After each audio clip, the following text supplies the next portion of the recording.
look in your retention too. You would be surprised. I thought I first did it because I was like, oh crap, I have to put a video up and I don't have anything made, right? So I said, you know what, I need to get it up today. So I need to think about what I'm going to make, and I just need to say it, and then I'm just going to cut it up, and I'm going to throw it up there and see how people take it. My retention was the same. My comment, my engagement, everything was the same as me spending tons of time putting the video together. Yeah. Right. So that's a great point, because I talking about that, you could argue I overproduce everything, because everything I do most of it has been deep tutorial with screencasts, special effects, animations. And it's like, anywhere from like, 3, 4, 5 to 7, 8 hours in the editing. And I consider myself pretty fast. I'm just doing way too much. I need to analyze my stats and see stuff where I did, and I have some where I did very little and where I'm just talking, and compare them. And you're right. It's amazing. It's not just what our perception is. Look at how people are responding to know. The data, that's matter. Everything. That data, like what you think doesn't matter.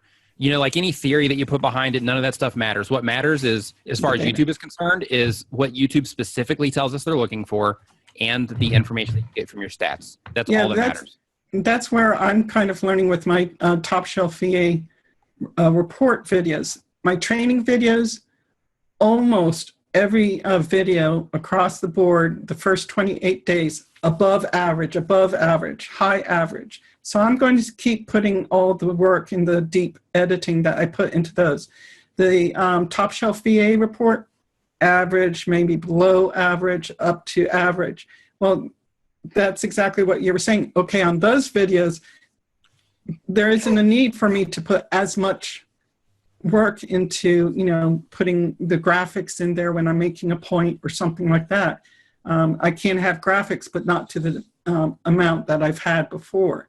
Yeah. And you would also be surprised at, like Gord, you were talking earlier about animation, because I'm a fan of that too. I like to have things always moving. There's always something moving on the screen, never a stale moment on the screen.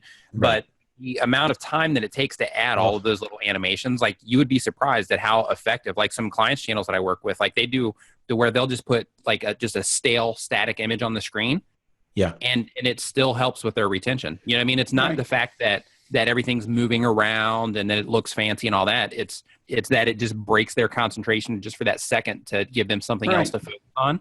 And then it goes back into you talking or whatever. So even like I do it for my ego as far as making everything move all the time and stuff like that. Like that's for me, because, when it's up there, I want to look back and be like, hey, that video looks pretty cool.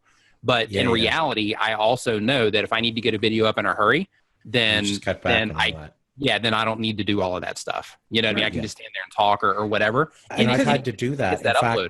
In fact, there are some videos I've done where I start out and I'm like, let's say it's a 10-minute video, and like I'm 3 minutes into editing and I go, this isn't happening. I want this video up tomorrow.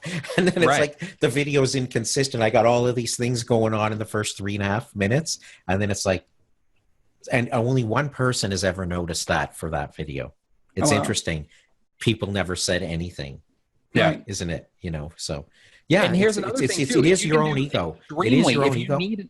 If you need an update, you can do extremely short form stuff. Like the one that I just put up about how to change the thumbnail on your Android.